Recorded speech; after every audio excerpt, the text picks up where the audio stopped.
Hey guys, thanks for joining us at ArtSphere. Today we're going to be learning two chords, the G major chord and the F major chord. So let's get started.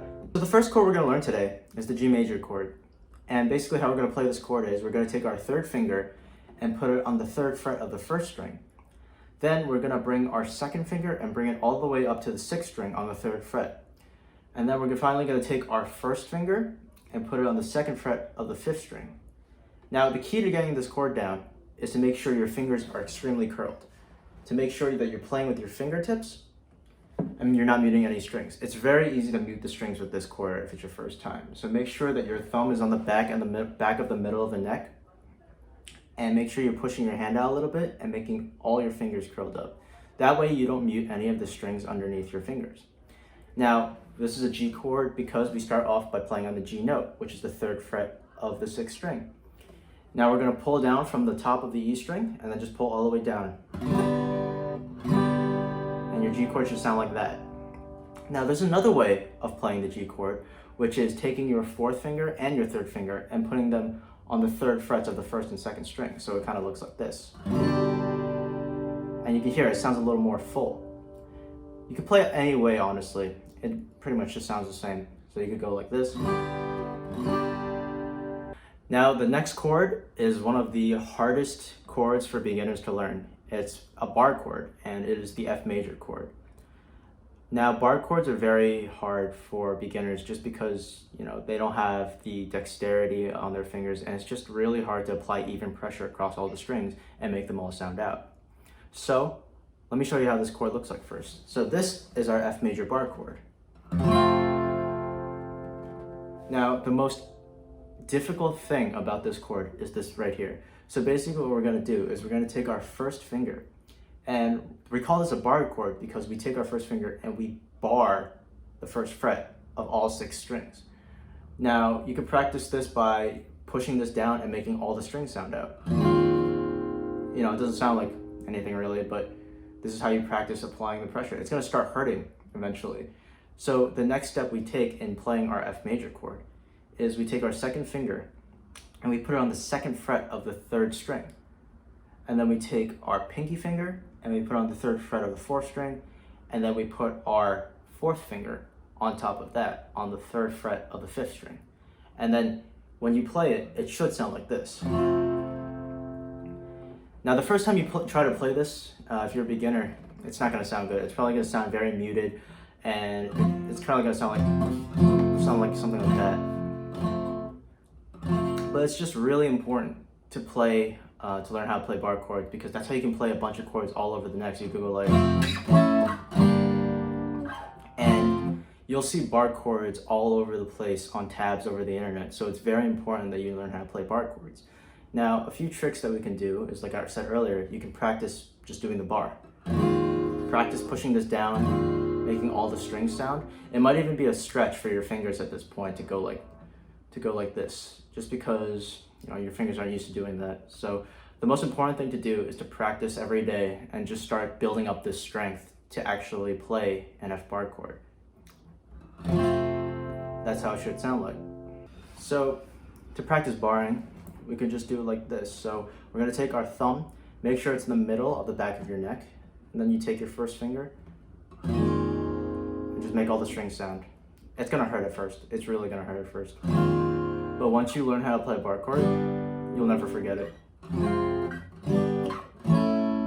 So what we can do is we'll just practice using our first finger to bar all the different frets on the fretboard. Every string should sound out. And then you also have to just practice getting these other fingers on.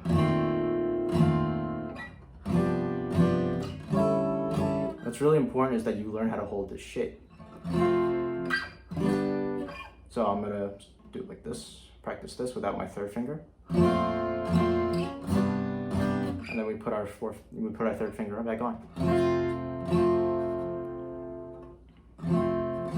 And basically what our first finger is doing is it's acting like the nut. So if you've noticed the shape, right? What this shape basically is, it's an E major. And what we're doing is basically moving this part up, having our first finger act as this part of the guitar, the nut. So basically, we're just moving the shape, this E major shape, up and down the neck.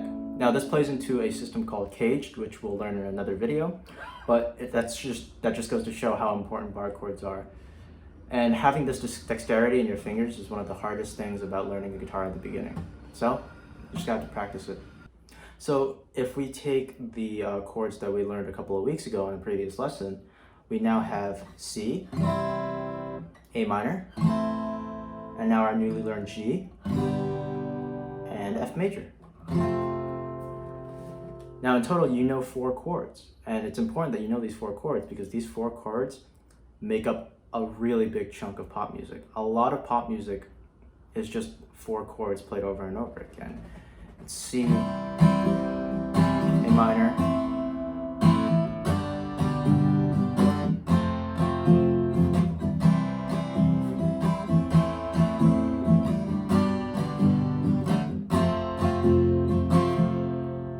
Now it's really important that you practice switching the chords as well.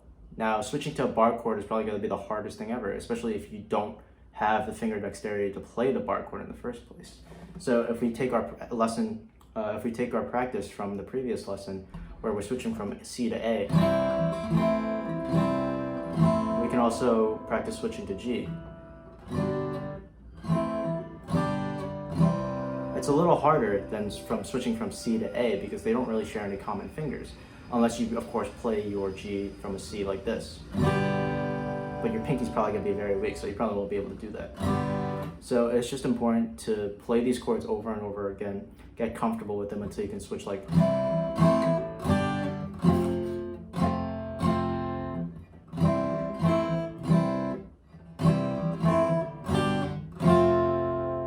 So in the next video we'll be doing, we're going to take these 4 chords and I'm going to show you a bunch of strumming patterns just to change up how they sound so they don't always sound like...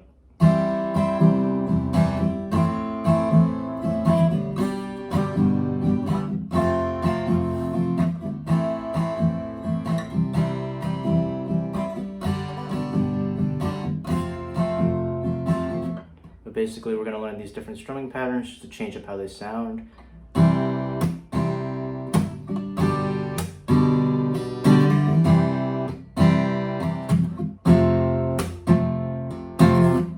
With that, we'll be able to play a lot of songs, especially pop songs. Anyways, thanks guys for joining us on this lesson on Artsphere. I hope you guys have fun playing your new chords. Make sure you practice, rewind the video, look at the chord diagrams that are in the video. And yeah, just really try to get comfortable, really just strengthen your fingers, practice switching between all 4 of those chords because next week or the next video, we're gonna learn how to strum differently to make these chords sound a little more interesting. But yeah, that's pretty much it. Thanks for watching us at Artsphere. Have a good day.